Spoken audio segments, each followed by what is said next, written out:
आइए हम निवेदन करते हैं, जो हरदम गुरुदेव की सेवा में तत्पर रहते हैं और ढाल बनकर हमेशा गुरुदेव के साथ चलते हैं, ऐसे हमारे मुनि 180 विजय सागर जी महाराज के चरणों में हम विनम्र निवेदन करते हैं कि वे अपनी ज्ञान की गंगा से हमें कुछ बूंदे प्रदान करें।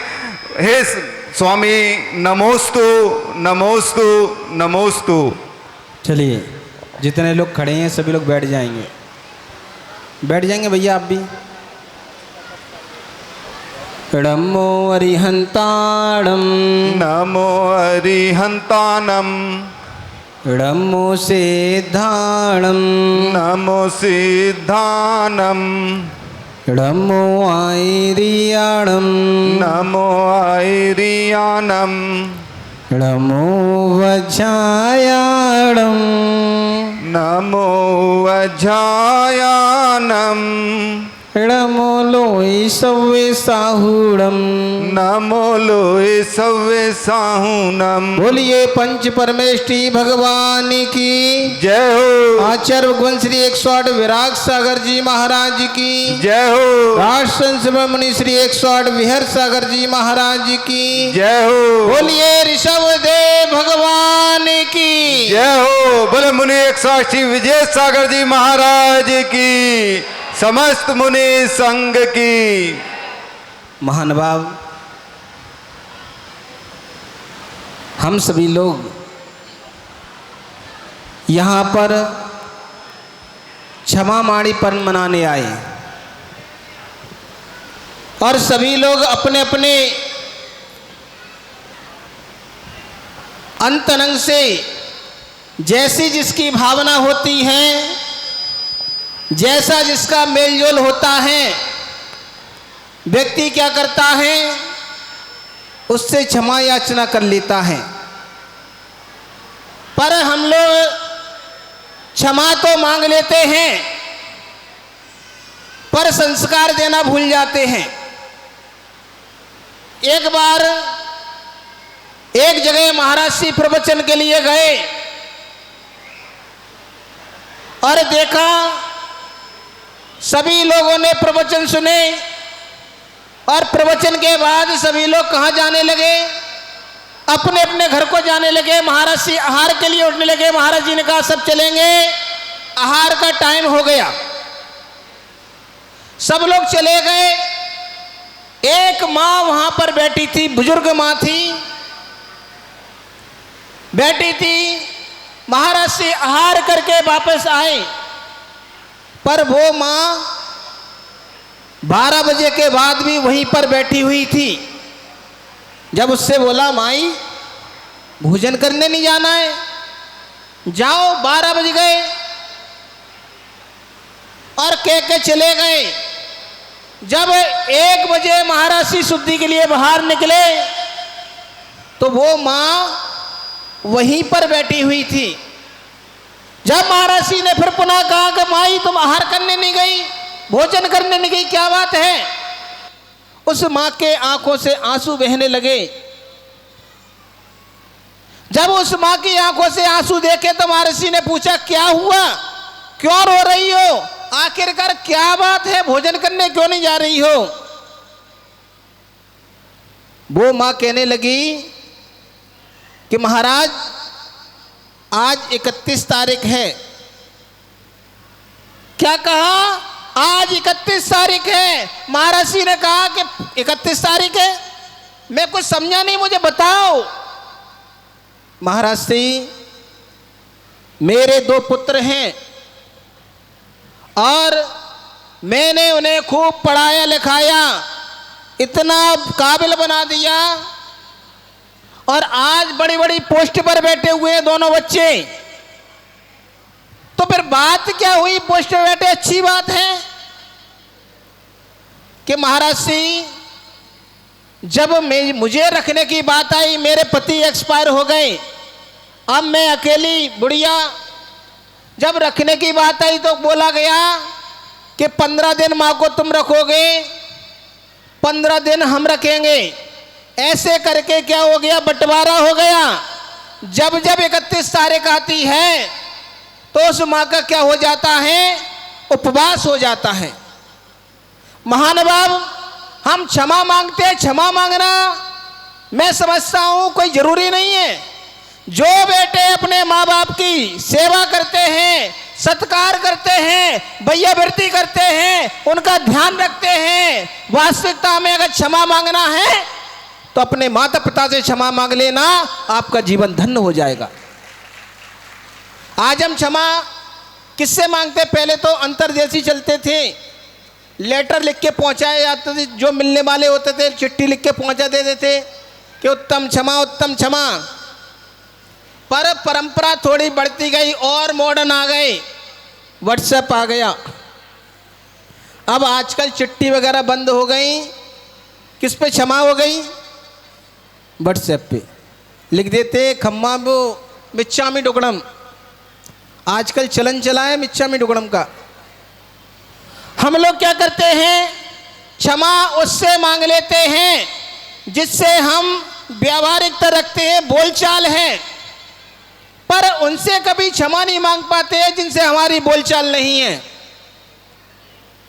और बहुत से लोग होते हैं क्षमा मांग भी लेते हैं, पर स्वाभाविक बात है गलतियां तो होती रहती हैं, पर अगर वही गलती दोबारा और कोई कर दे तो पूरी प्ले कैसेट हो जाती। तुमने पहले भी ऐसा किया था, आज भी ऐसा किया, उस दिन भी ऐसा किया था, और फिर कहते हो क्षमा।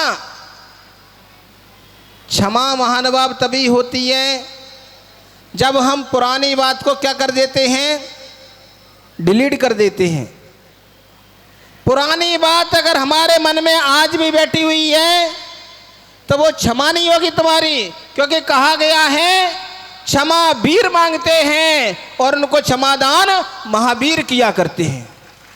ऐसी क्षमावाणी पर्व है। हम लोग गलती अगर कोई कर दे तो एक चीज अच्छी हो गई, किसी को पैर टच हो जाता तो जरूर कह देते सॉरी सॉरी, पर जहां हम सॉरी बोलते हैं सामने वाले का गुस्सा तुरंत शांत हो जाता है। हमारे यहाँ कहा गया है क्षमा वो हथियार है जहां पर व्यक्ति अगर क्षमा भाव करके अगर गलती भी कर देता है और क्षमा मांग लेता है तो व्यक्ति क्या करते हैं? उसको क्षमा कर देते हैं। इसका उदाहरण जब भारत और पाकिस्तान का युद्ध हुआ था तो लाल बहादुर शास्त्री प्रधानमंत्री थे।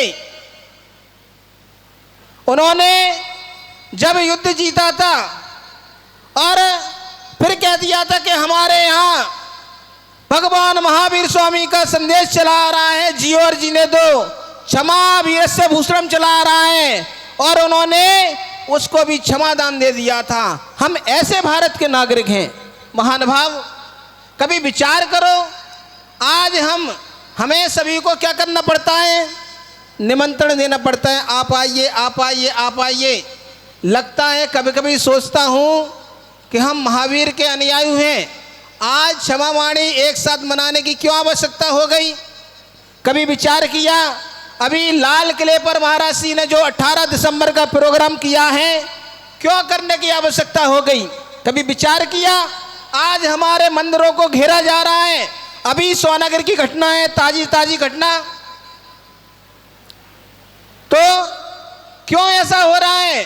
क्योंकि हमारे अंदर एकता नहीं हो पा रही है। हम लोग कहने को तो जितने जैन समाज के हैं, पर मैं देखता हूं व्यक्ति आपस में एक दूसरे से खिंचाव चल रहा है, व्यक्ति आपस में एक दूसरे को तोड़ना चाहता है कि ये व्यक्ति आगे कैसे बढ़ रहा है, इसको क्या करो, पकड़ के खींच दो। महानुभाव, आज बहुत आवश्यकता है। जो महाराज सिंह ने बीड़ा उठाया है शिखर जी का, जहां पर सरकार ने पर्यटक स्थल घोषित कर दिया, ऐसी शिखर जी, और वहां पर जहां का हमारे लिए कड़ पूजनीय है। क्या है? कड़ पूजनीय क्यों है? क्योंकि वहां पर से अनंत सिद्ध परमेष्ठी कहाँ गए हैं? मोक्ष गए हुए, इसलिए कड़ पूजनीय है। महानुभाव, जब हमारा बालक, हम अपने बालक को भी शिखर जी ले जाते हैं तो उसको भी पानी पीने के लिए नहीं देते। शाम से कि बेटा अगर पानी पिलाएंगे तो लघु शंका आएगी, पोटी आएगी तो कहाँ पर करवाना पड़ेगी? पवित्र पहाड़ पर करवाना पड़ेगी। तो दोष लगता है। जब विचार कीजिए, जब हम लोग इतनी शुद्धि से शुद्धि का काम करते हैं, हम शुद्धि का विचार करते हैं। बैठ जाइए, बैठ जाइए, कोई दिक्कत नहीं। जब हम ऐसा विचार करते हैं तो विचार करो, जब वहाँ पर हमारे जो सरकार है उन्होंने पर्यटक स्थल घोषित कर दिया शिखर जी को, और कहा है वहाँ पर मुर्गी पालन होगी, मछली पालन होगी, पर्यटक स्थल लगाएंगे, विदेशी लोग आएंगे घूमने के लिए, तो वहाँ पर भोगों की सामग्री भी बांटी जाएगी। अब विचार करो, जब हमारे क्षेत्र पर कहीं ऐसी चीजें घटेंगी तो हमारी भावनाओं को कितनी ठेस पहुंचेगी।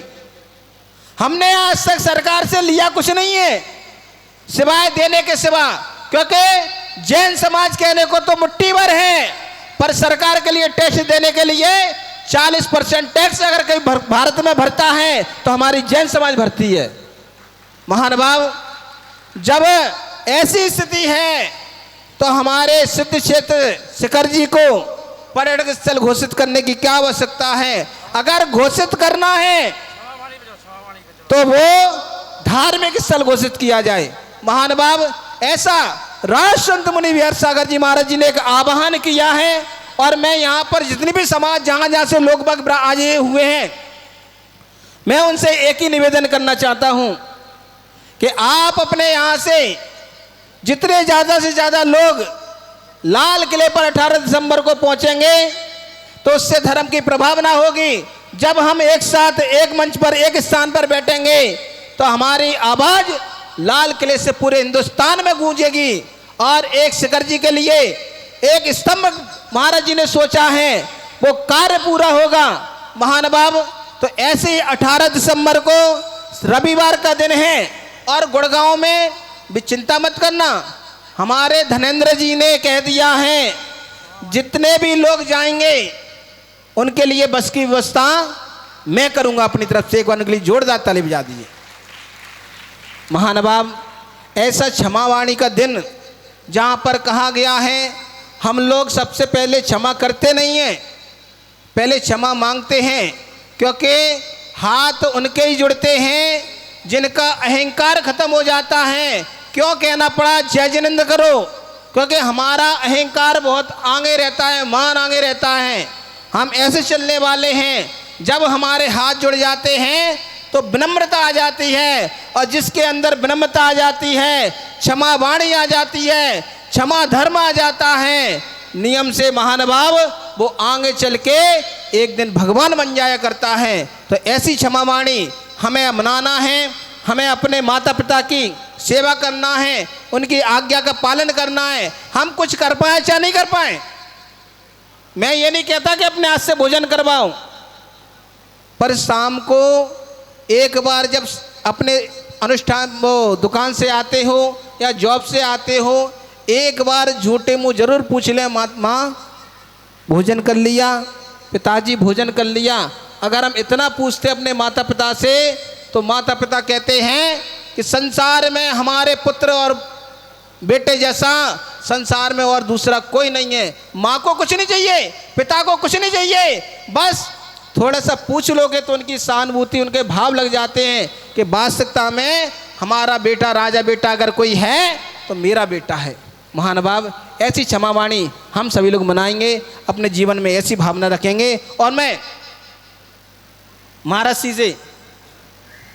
से कहते गुस्सा नहीं करता हूँ मैं देखिए, ठीक है, व्यवस्था के लिए थोड़ा सभी के लिए जोर से बोल देता हूँ, मेरा अंतरंग का भाव नहीं है महाराज जी। मेरा अंतरंग का भाव नहीं है, ऊपरी मन से मैं डांटता रहता हूँ, थोड़ा चिल्लाता, गुस्सा नहीं करता हूँ, क्रोध नहीं करता हूँ। अगर कोई गलत करता है तो व्यवस्था बनाने के लिए थोड़ा तेज हो जाता। नरेश जी कहते हैं मैं तो आदत पड़ गई महाराज जी आपकी सुनने के लिए। तो मैं देखिए, जिसको मैंने गुस्से में अगर कुछ कह दिया हो, या प्रधान जी वगैरह सब लोग सुनेंगे, कुछ कहा हो, भूल चूल से लेनी देनी वैसे है नहीं है, फिर भी आज क्लियर कर लो, क्योंकि आज क्षमा वाणी है भैया, सब लोग हमें क्षमा करना, कुछ गलती हुई हो सभी से क्षमा। और महाराज जी से तो मैं बार बार क्षमा मांगूंगा कि महाराज जी मैं बहुत गलती करता रहता हूँ, मुझे पता है, मुझे कहते नहीं है, जब व्यक्ति गलती करता है उस समय व्यक्ति को एहसास नहीं होता, पर बाद में उस चीज़ के लिए पछतावा होता है। तो मैं तो महाराज जी से यही कहूँगा कि महाराज जी मैं तो गलती का क्या हूँ, एक गलती का एक पुतला हूँ। और स्वाभाविक बात है, जब गलती नहीं होती तो मैं यहाँ तक नहीं आ पाता, क्योंकि व्यक्ति मोक्ष मार्ग पे वही बढ़ सकता है जो अपने आप को गलत मानता होगा। जो सही मानता है वो यहीं बैठ के ताली बजाते हैं, पर जो अपने आप को गलत मानता है वो यहाँ पर आके बैठ जाता है और क्षमावाणी मनाता है। तो मैं महाराज जी से कहूँगा कि महाराज जी मुझे क्षमा प्रदान करें, मेरी भावना कुछ ऐसी नहीं रहती आपके प्रति, कभी भी ना होगी, ना है और ना रहेगी, पर फिर भी गलती कर देता हूँ तो उसके लिए मैं बार बार आपसे क्षमा मांगता हूँ। बोले मुनि 180 विहर सागर जी महाराज।